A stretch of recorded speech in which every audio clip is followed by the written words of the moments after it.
Okay, in our last video, we really set up what we're going to talk about in this video. We mentioned that if we have a spanning set of linearly independent vectors, then this type of spanning set is very special. And that's what we're going to call a basis. And we're going to investigate some properties of bases. Okay, so here's the formal definition of basis. Suppose V is a vector space. A subset S is a basis if it's linearly independent and it spans the vector space. Now, in this paragraph, it mentions that we've actually been using bases quite a bit. And in fact, linearly independent spanning sets have come up in previous results. We just haven't given them a special name.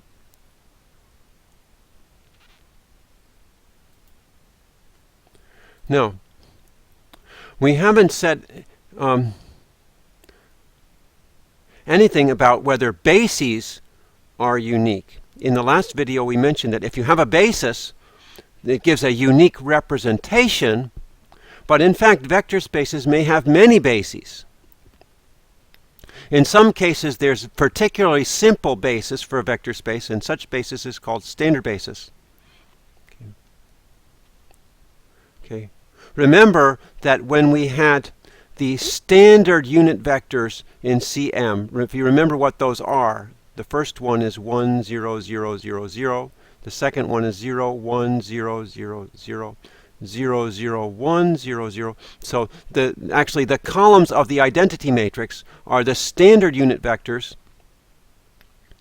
And this is a particularly nice basis. So this is actually called the standard basis for the vector space CM. So the columns of the identity matrix form a basis, and that's true no matter what size the identity matrix is.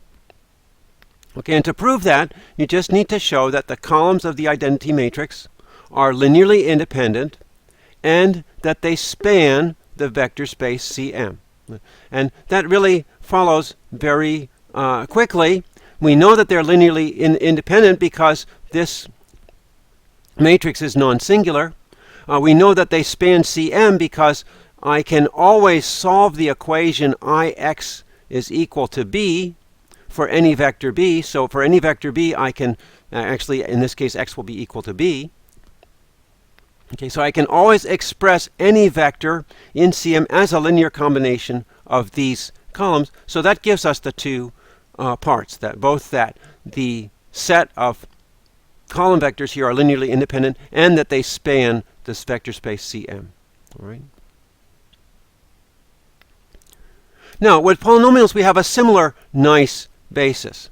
Think of all the polynomials of degree at most n. Now, I can write it as a linear combination of 1 plus some constant times 1 plus some constant times x plus some constant times x squared, blah, blah, blah, all the way up to some constant times x to the nth. So I can treat these polynomials as a basis because these polynomials, the linear combinations of these polynomials give me all polynomials. Furthermore, these polynomials are linearly independent, and you can you can show that by using some of the techniques that we showed before. That in fact, if you try to create a linear dependence relation among these simple polynomials here, then you would find out that all the coefficients have to be 0. Now here's another case where you have polynomials. Here you have the first polynomial is 1, second polynomial is 1 plus x, third polynomial is 1 plus x squared. Hopefully you can see the pattern here. It turns out that these polynomials are also linearly independent. And you can prove that the same way, form a linear combination of these polynomials, set equal to 0, and show that all the coefficients must be 0. And the fact that they form a spanning set, we can also show using techniques that we've used in previous sections. Okay. For the space of matrices, we can form a spanning set. For instance, let me just do the example. If we have a 2 by 2 matrices, I can form that as the span of the following matrices: 1, 0, 0, 0, 0, 1, 0, 0, 0, 0, 1, 0, and 0, 0, 0, 1. Okay, so the 2 by 2 matrices are spanned by these 4 matrices. Okay. Another example, in a previous section, we showed that these 1, 2, 3, 4 polynomials are linearly independent, and they span the subspace of polynomials that have 2 as a root. Okay.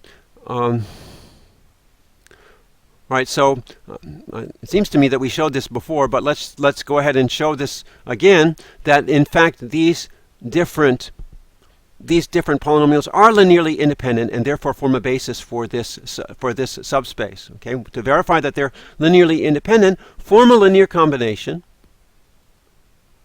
Rewrite the linear combination as a polynomial in its own right. And in order for there to be a non-trivial linear dependence relation, all these coefficients must be 0. Okay. For all these coefficients to be 0, you get each coefficient separately must be 0. And with a particularly nice form of these equations, you can see right away that all the coefficients must be 0. The first one tells me A4 is equal to 0. Since A4 is equal to 0, this term goes away. That tells me A3 is equal to 0. Since A4 and A3 are both 0, these two terms go away, so A2 must be 0.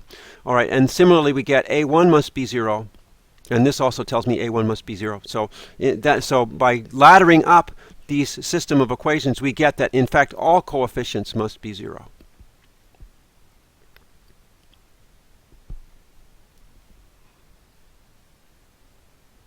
Okay. All right, so here's a case where you have another spanning set. We showed that the set of matrices that satisfy these 2 linear dependence relations is spanned by 2 matrices. And then we need to show that these 2 matrices are linearly independent. Do the same thing, form a linear dependence relation.